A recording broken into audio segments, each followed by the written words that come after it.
Hi foodie friends, my name is Sue and I have over 30 years, nearly 40 years in the experience in the carnival concession business. I'd like to talk to you today about budget. Ugh, who wants to talk about budget, right? But I thought it might be kind of interesting. I was going to make a list behind me, but this is a long list I have here talking about budget. But I want you to face this business with a realistic attitude. And knowledge is power, and you'll know more if it's right for you after we go through this list. So don't be discouraged, but keep in mind that there's a lot here. Okay, so, oh, and by the way, at the end of the video, I have a list, a link to a free list of resources, and many of the things on this list are covered in that list of resources.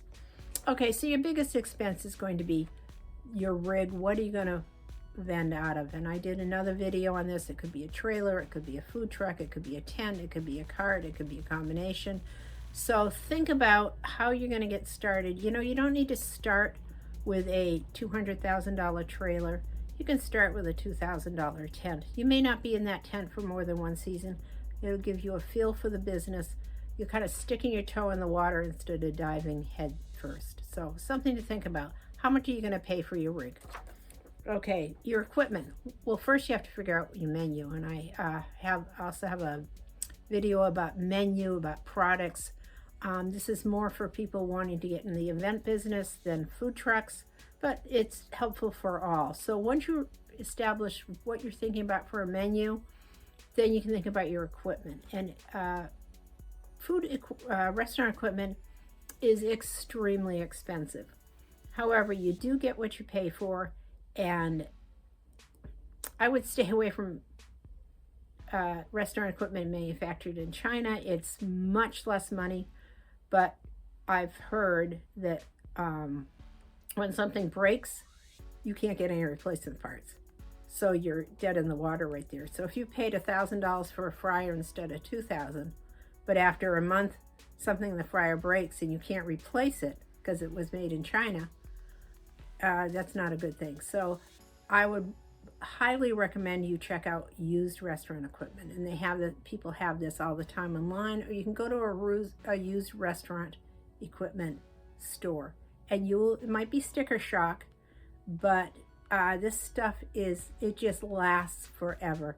If you buy a flat top grill, and I highly recommend for your equipment, in fact I insist that you do use propane rather than electricity, because many of the event spaces will not have the electricity to support, for instance, fryers. Fryers are the worst thing, because if you're at a busy event and your fryers are trying to keep up, they will not be able to keep up, and your lines will grow long and restless while you're waiting for your oil to keep heating up. Highly recommend propane. It will keep your fryers where they need to be.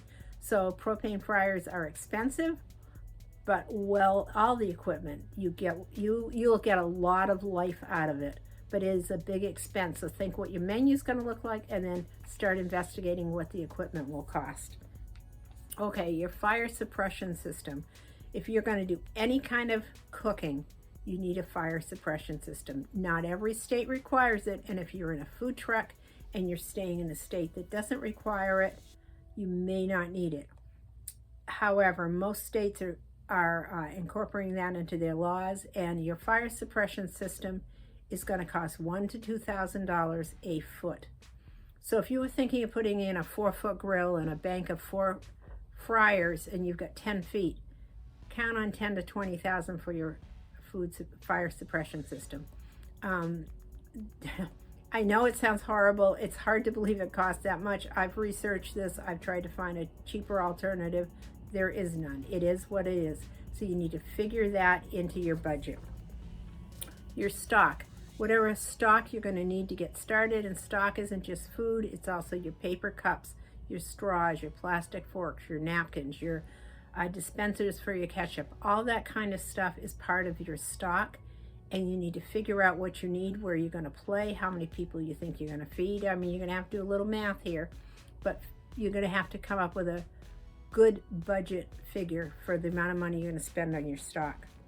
Okay, deposits. If you're going into the event business, spending food at events, you're going to have to do a contract ahead of time. traditionally 5 to 6 months ahead, and you're going to have to put a deposit down. And if you're doing places where you're going to bring an RV, you have to put a deposit for your RV camping too. That's a separate charge. And deposits are usually 50%. And then often, like at a fair, the other 50% is due during the week of the fair. They give you a little time to make the money before you have to go in and spend it. Most places don't require you to pay it when you get there. However, if it's a small event and your rent is $100 or $200, then they may require the full amount up front. You'll have to check that out with your contracts. Don't wait to put out feelers for contracts. Find out who the managers are of any events and festivals. Reach out to them, find out what it's going to cost, what your chances are of getting in, and so forth. Don't sit on that till a month before the event, because you probably won't get in. Okay, another thing to budget for is an RV. If you're going to travel several hundred miles out of your away from your hometown, you're going to need an RV. And it can be something simple, or it can be something beautiful. You see the show owners come on with their unbelievable fifth wheels, or driving driving RVs, whatever. I forget what class that is, but camping is something to keep in mind. Don't think you can go and stay in hotels. Maybe the first year you can, but often the hotels are 20 miles away from the event, and often they're booked, and often their prices are higher because there's an event nearby. So I would say you're better off to invest in an old clunky camper the first year or two. What you really need is a bed and a shower, and a bed and a bathroom with a shower, because those are the things you're going to need. You're not going to spend a lot of time in that RV, but you do need to budget for it. Either that, or you need to budget for hotels on the road, and that can be very expensive. Okay, another thing to budget for is signage. You really need to let people know what product you're selling, and if you have a trailer, you either need a wrap or you need some big decals. You can have the decals printed as sign shop and apply them yourself. It's not real hard. You can have your whole trailer wrapped, but you're talking thousands of dollars. You need some kind of a marquee on top. Again, $10,000 to $20,000 for a big marquee on top of a trailer is not out of the question, but there are cheaper ways to do it. I bought a trailer once. It was a shaved ice trailer, and the guy had made the person I bought it from had made a marquee frame out of PVC, and then he put banners on all four corners. Banners are great. You can hang banners on your trailer. One of my trailers had a banner made 40 years ago, and that banner is still almost just like the day we picked it up from the sign shop. So if you get a good quality banner, you'll be able to use it for years. But you definitely need sign. If you're in a tent, you can use banners. You can figure out what works best for you. Go online, look at images of different, tents and trailers and so forth.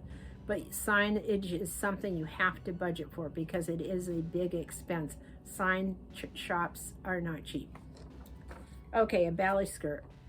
If you have whatever you have, you're going to need something around the bottom to hide the framework, and a trailer to hide the wheels. It's called a bally skirt. They're about 3 feet high, and they're usually carnival stripes, like red and white, or blue and white, or yellow and white. Match your tent, or match your trailer, match your color scheme. And they just really dress it up and give it that fun festival flair that you're looking for. I haven't bought a belly skirt in years. I don't know how expensive they are. The best place, in my opinion, to get them is Anchor Tent. I have a list of resources that I'll refer you to. There's a link down below here. It's a free resource, and Anchor Tent is on there, and you can price out your belly skirt there. You can wrap it just along the front. I suggest at least 3 sides that you wrap it to, or wrap it to your tongue in the front. Okay, you'll need a truck. If you're hauling something, if you decide to go to the tent, you still need some kind of probably a stock truck, or a cargo trailer to put all your stuff in, your equipment, you can have a ton of stuff with a tent. Or you need something to pull your trailer or pull your cart, whatever. You'll have to see what your cart weighs, or what your trailer weighs, and decide on what kind of a vehicle that you'll need to pull it. But you will need probably a truck in this business. You might even need a stock truck. Now, if you're going to do carnivals and you have a pickup truck, if you also have an RV, you're going to be doubling back, and that is a pain because these fairs are never 20 miles apart, or seldom. They're usually 150 miles apart, and if you live in the country, it's twists and turns. So you're talking 2 or 3 hours each way. You can get around that if you have a stock truck. The stock truck can pull maybe your RV, and your truck can pull your trailer or whatever. So you have 2 vehicles on the road. Yes, that's expensive, but time-wise, it sure beats doubling back. And a stock truck is invaluable if you need extra freezer space, or an extra refrigerator, or extra prep space, or whatever. Stock trucks are wonderful. They're an expense, but you can get a used stock truck pretty reasonably. And let's face it, you're not going to be driving it 52 weeks a year. It's just during the festival circuit. Okay, you need to budget for insurance. There are many places you can get insurance, and you can start with your insurance person that you use for your normal vehicle needs. There's a question out there of, if I'm pulling a trailer with my personal vehicle, does my personal vehicle coverage cover the trailer? And boy, people are all over the map on this. So I would ask that question of my agent, and I would ask it in an email and ask for an email answer. So if they say yes, it's going to be covered, and you figure out what the coverage is and everything, keep that email. So if there's ever any question about the coverage, you have proof to say, well, this is what the insurance agent told me was the truth, that I was covered. But I highly recommend that you go, especially for your liability insurance, which the events will require liability insurance. It's usually $1 million policy. You have to list them as co-insured. It's a certificate of insurance, it's called. For every event you do, it's usually, those certificates are free, but you'll need to submit that, show it when you show up for the event, or submit it early. But insurance is a factor. You can find out how much it is. It's all over the map. I don't want to say $100 a month, and I don't want to say $500 a month. It depends. A lot of time depends on your volume. They'll ask you, well, how much business do you think you're going to do? I don't know. So that's up to you to come up with all that, but insurance is something you absolutely have to keep track of. Your food license, it's a nominal fee, maybe $150 once a year, and of course you have to renew it. Money for change at your first event.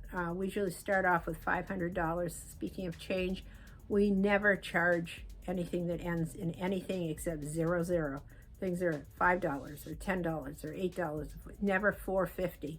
Never $4.75 or $4.99. Keep it simple. If you're taking credit cards, it's not so important, but you're always going to have cash customers. You have to legally take cash. Cash is the accepted form of payment at least in the United States, and it's a law that you have to take cash. So you don't want to be bothered with quarters and dimes and pennies and addition and subtraction. Oh my God, what a mess. Stick with things that end in zeros. As far as going to the bank and getting enough change to start the first day of the event or to last during the event, we start with $500, a couple hundred in tens, a couple hundred in fives, and 100 in ones. And if we have to run to the bank during the event, then we have to run to the bank. But you definitely have to budget for that, because you don't want to get to the day before the event and say, oh my God, I need change. Okay, money for travel expenses. That's mostly gas, stopping to have something to eat, whatever, but it does cost money. That's kind of a rundown of what you'll need to keep in mind and what you'll need to budget for. I hope this has been helpful. I have a link to resources where you can find more information on a lot of these topics. It's free, and there's a link to it right down below. I hope you liked the video. Give it a thumbs up. Have a great day.